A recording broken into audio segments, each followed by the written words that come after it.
Bulchiinsa magaalaa Adaamaa kutaa magaalaa Boolee aanaa Goorootti caasaalee nageenyaa gaachana sirnaa ergama nageenyaa milkeessaniif sagantaan galateeffannaa qophaa'e. Itti gaafatamaan waajjira bulchiinsa nageenyaa aanaa Gooroo obbo Fayyee Kaasaa saganticha irratti argamuun haasaa baniisaa taasisaniin ergamni ijoon caasaalee nageenyaa inni guddaan olaantummaa seeraa kabachiisuun nageenya waaraa fiduun hawaasichi yaaddoo nageenyaa tokko malee ba'ee galuun jireenya isaa akka gaggeeffatu taasisuudha jedhanii. Kanaaf immoo caasaan nageenyaa aanaa Gooroo fakkeenyummaa caasaa nageenya hundaati jedhan. Ergamni caasaa nageenyaa inni guddaan nageenya mirkaneessuudha. Nageenya mirkaneessuu, nageenya hawaasa kanaa eeguu, uummanni keenya nagaan bahee akka galu, rakkoon nageenyaa tokkos akka hin uumamne, uummata keenya bitaa mirgaan rakkoo nageenyaa tokko malee namni bobba'ee akka galu, hojii kan daldalu, kan diinagdee isaa keessatti nagaan akka jiraatu gochuudha jechuudha. Itti gaafatamaan gaachana sirnaa aanaa Gooroo Saajin Habtaamuu Raggaasaa gaachanni sirnaa eegduu sirnaati jedhanii gaachanni sirnaa aanichaa qaamolee hawaasaa fi caasaalee nageenyaa biroo waliin ta'uun hojiilee misooma fi nageenyaa irratti hirmaachaa akka tures ibsan. Caasaan gaachana sirnaa aanaa Gooroo yeroo gara yerootti nageenya uummataa mirkaneessuuf kutannoon karaa aantummaa uummataa qabuun hojjechaa jiraachuus ibsaniiru. Gaachanni sirnaa gahee hojii isaati irratti akkatuma beekamu kanaan caasaa nageenyati. Caasaa nageenya qofa osoo hin taane misooma kamirrattuyyuu caasaa hirmaatu jechuudha.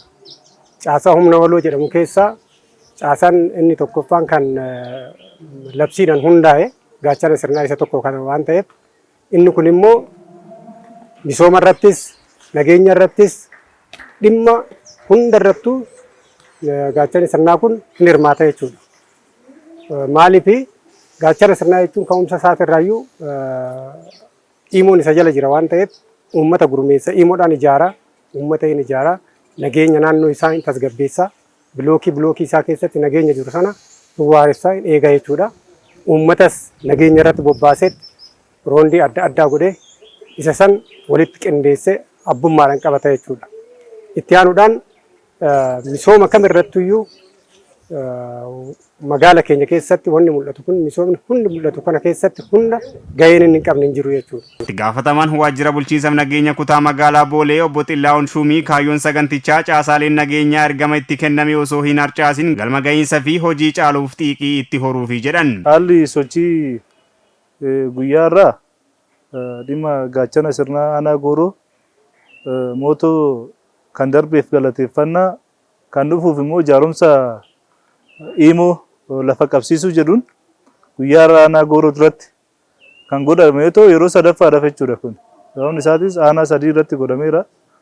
Aanaa tokkoon nu hafe isa san cimsuudhaaf guyyaarraa motiveeshiniin guyyaarraa godhame kuni tokkoffaa gaachanni sirnaa keenya cimee of cimsee hawaasa isaa cinaa dhaabbachuu akka danda'uuf ijaarumsa cimaa bireen washii jedhamu san isa saniif kan xiyyeeffate ta'uudha. Saganticha irratti kan argaman bulchaan bulchiinsa aanaa Gooroo obbo Nugusee Kabbadaa akka jedhanitti milkaa'inni hojii nageenyaa aanichaa keessatti argame keessatti shoorri gaachana sirnaa olaanaadha jedhan. Qaamoleen nageenyaa hojii nageenyaa cinaatti rakkoolee dinagdee fi hawaasummaa furuu keessatti gahee adda durummaa baachaa jiraachuu kan dubbatan obbo Nuguseen milkaa'ina gama nageenyaan argame cimsinee itti fufsiisuun hanqinoota maqsaa fayyadamummaa hawaasa bal'aaf hojjechuu qabnas dhaaman. Sochiin haala waliigala nageenyaa aanaa Gooroo ammatti baay'ee sadarkaa gaarii gubbaarra kan jirudha.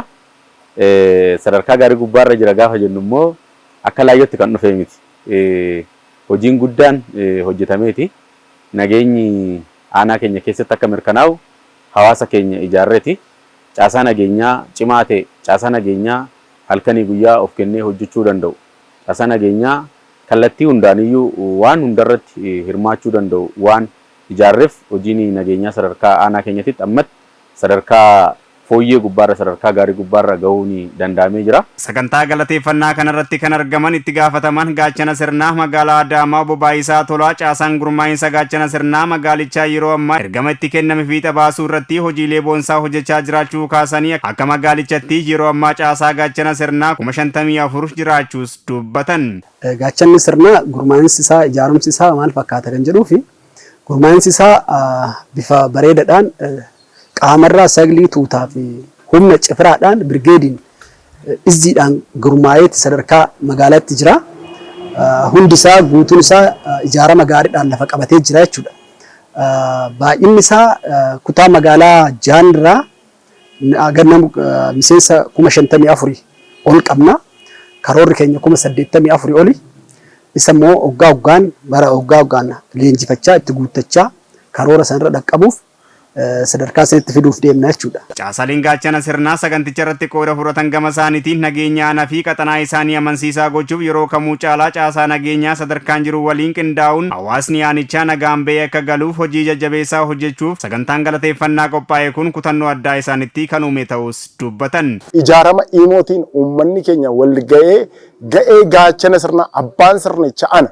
Gaachanni sirnaa hiikkoon isaas abbaa sirnaati. Sirna kana natti tiffatee akka inni kana caalaa daran cimee hojjetu gochuuf hojiin hojjetamaa jiru. Mana keenya irraa eegalee akka of tissinuu fi naannoo keenya tissinu nu taasisaa jechuudha.